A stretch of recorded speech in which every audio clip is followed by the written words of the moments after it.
waa qaar ka mid ah haweenka Puntland oo dalbanaya in guud ahaan laga joojiyo gudniinka. Gabdhahan waxaa ka mid ah Maryan Yuusuf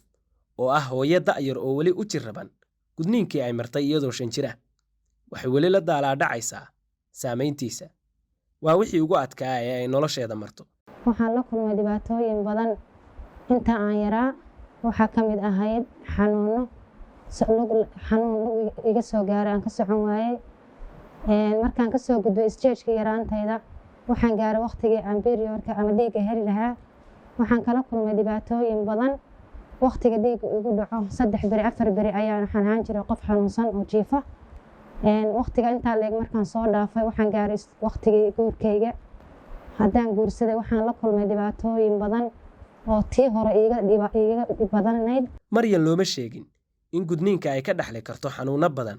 oo aan ka harayn inta ay nooshahay. Habeenkii ugu horeysay ee guurkayga waxaan la kulmay dhibaato aan haddaan soo xasuusto maskaxdayda bedelaysa. Marba ka dambaysa xanuun ayaan dareemayay. Because waxaan xanuunka u dareemayay space aan loogu talagalay inaan la tolo ayaa tolnaa. Markasta uurkayga stage-ka sii koreeyay mar 5 bilood 6 bilood 7 bilood 8 bilood 9 bilood markaan galay dhakhtarka ayaa umuliyay oo nin ah 5 dumara oo dumarka wax dhaliya oo umulisooyina ayaa la qayb qaadanaya dusha ayaa iga koreen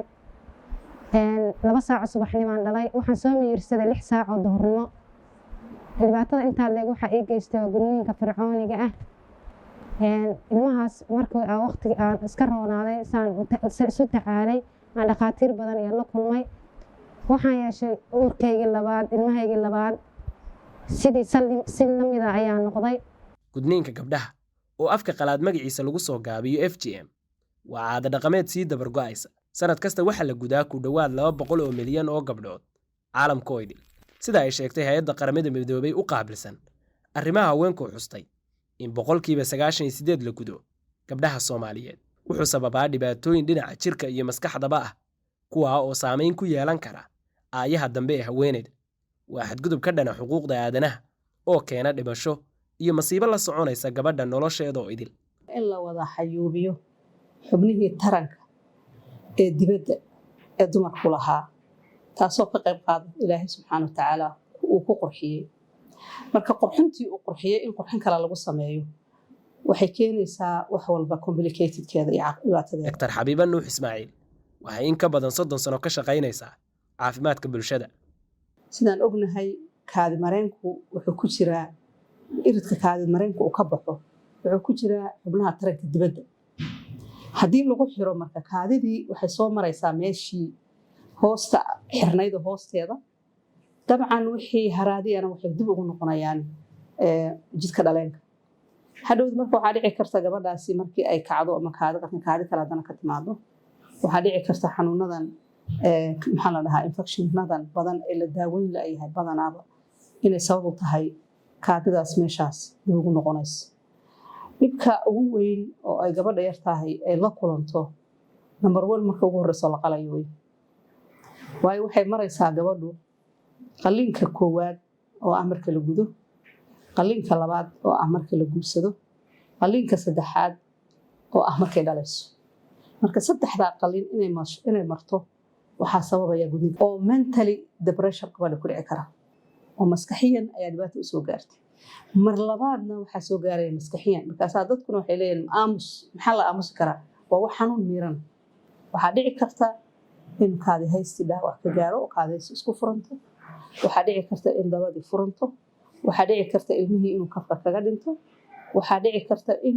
ay hooyadaasi ay ku dhacdo in makaanka intuu dilaaco sida maxanaha u foolanaysa ama u riixayso hadhowna ayada ay dhimasho ku keento ama cawaaqibka dhalma la'aan ay kala kulanto.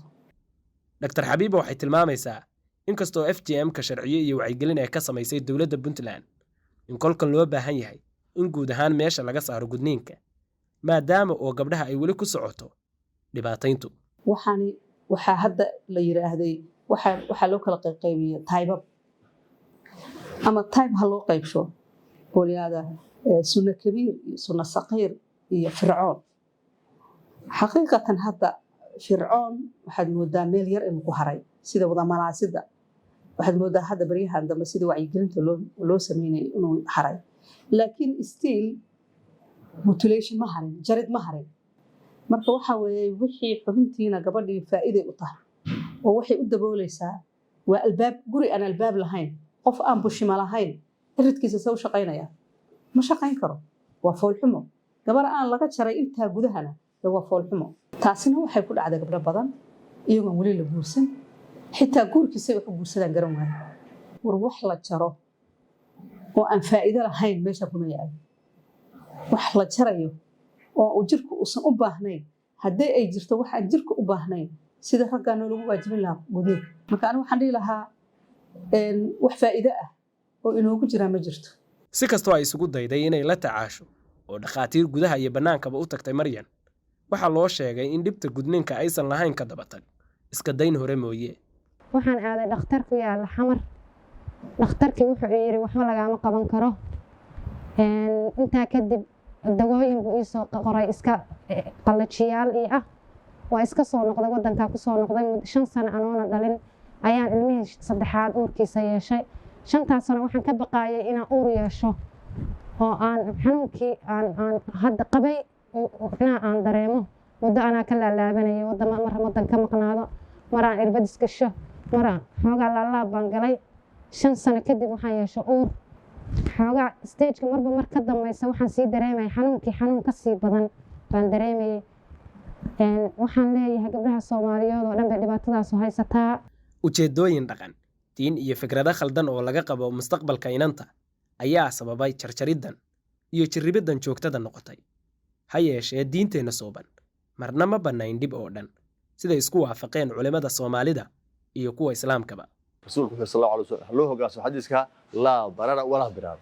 dhib yaan loo geysan qofna dhib hanaha u geysan aan cid ha u geysan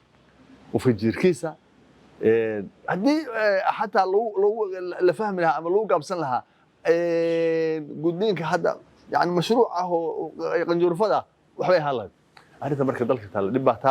دبتها سنة وضد باكو شقيسته كسب خديكتي ضد بعاد وجنساء ضد بأمس هذان قبل ساعة لوجل إن قبل منه كذا عيسو بقدر بانوشد علموشد ورقابله وحا قبل عليا قدينك الله طلي أو بيش حبيت الحرمة هي وقيمك يا أخلاق أي قبل عليك سوي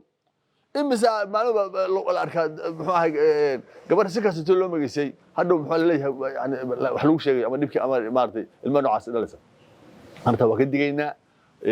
وحن لنا هاي هلا راعوا رأيك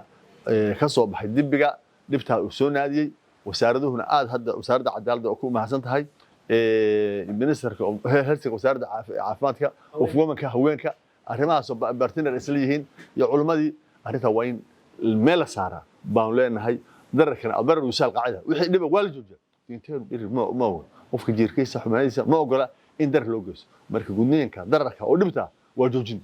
waxaan rabaa dhibaatada adinku haysatay in cid kaaga sugsunta ma aha waa in anagu la wadaagno oo cod dheer wasaaradda haweenka iyo arrimaha qoyska Puntland waxay wadaa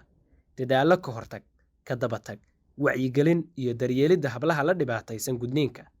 sida inoo faahfaahinayso wasiir Naciime Cabdiraxmaan Guuleed oo si gaar ah golaha wakiilada uga dalbanaysa meelmarinta joojinta guud ahaan gudniinka gabdhaha waxaan sameynay wacyigelin weyn oo aan u sameynay deegaanada Puntland oo dhan aan ka sameynay oo aan ka qayb gelinay dhalinyarada oo aan ka qayb gelinay culimada oo aan ka qayb gelinay haweenka inay joojiyaan hadda meel fiican buu marayaa bulshadu waa ay ku baraarugsan yihiin si gaar ah maanta waxa ugu baraarugsan oo dadka ugu badan oo maanta garabkana siinaya aan aad ugu mahadcelinay waxa weeye in dhalinyaradii reer Puntland ay fahmeen dhibaatadaas uu leeyahay gudniinka waxaan rabaa oo aan maanta aan codsi u dirsanayaa labo team oo kala duwan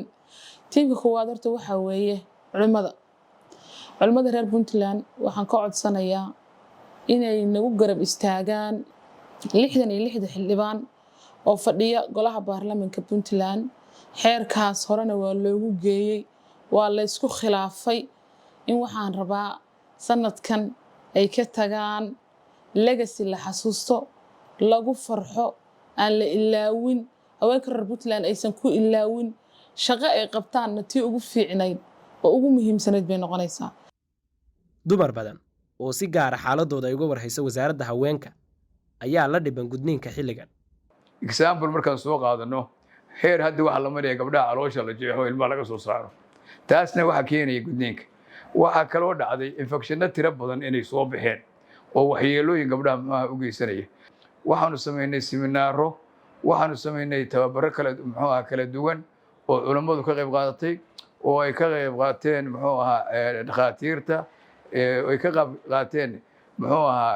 indheergaratada ama waxgaradkaba kulley waxaa la isku wada raacay dhammaan in uu dhibtiisii waa la arkay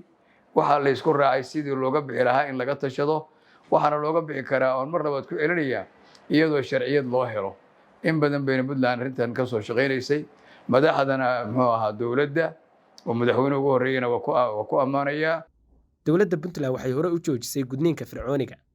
balse weli waxa hablaha Soomaaliyeed ku socota dhibaatayn sidaasi awgeed waxaa la doonayaa in kolkan la joojiyo gudniinka guud ahaan si loo ilaaliyo caafimaadka badqabka xuquuqda iyo nolosha gabdhaha sida uu sharaxayo wasiirka cadaaladda Maxamed Cabdiwahaab. baahi baa timid mar kale in xeerka dib loo fiiriyo kaas oo ah in gudniinkan asoo dhanba la joojiyo.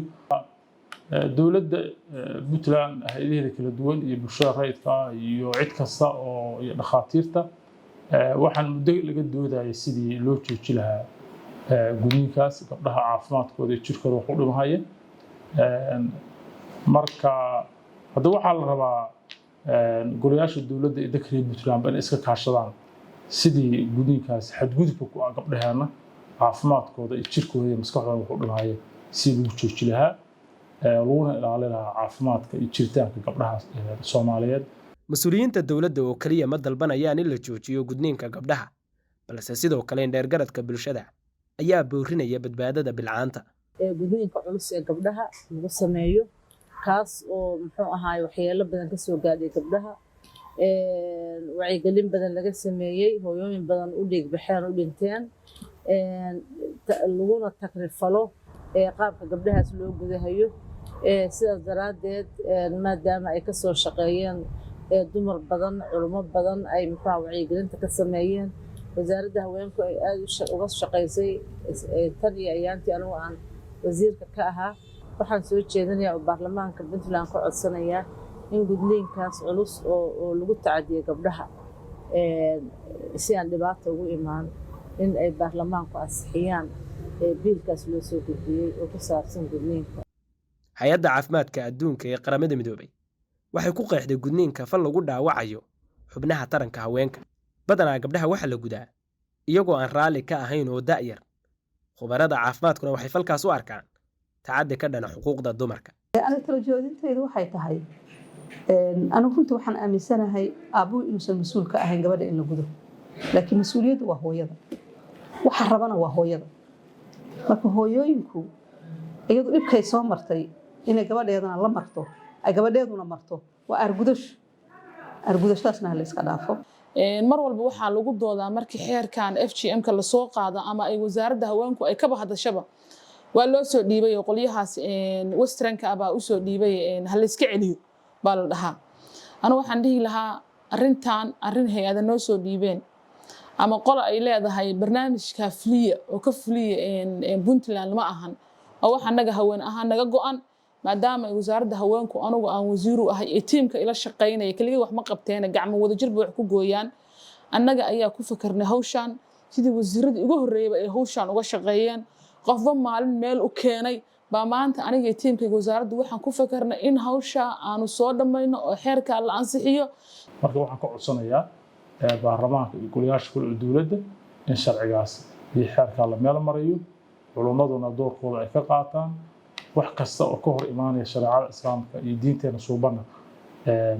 culimadii baan u bandhignay waa ka tala bixiyeen waa laga saaray marka hore laguma darin banagamana suuroobi ka dho marka hadda waxaan laga rabaa gabdhaheena inaan badbaadino. madaxdana waxaanu leenahay inta yaroo inoo dhiman aan guntiga dhiisha iskaga dhigno oo aan ku dadaalno gabdhaheena inaan badbaadino. anoo ku hadlayo gabdhaha Soomaaliyeed gaar ahaan gabdhaha Puntland waxaan ka codsanayaa dowladda Puntland khaasatan baarlamaanka inay naga joojiyaan gudniinka. waxaan kale oo ka codsanayaa inay xeerka gudniinka joojinta gudniinka noo ansixiyaan si naxariis ku duugan tahay.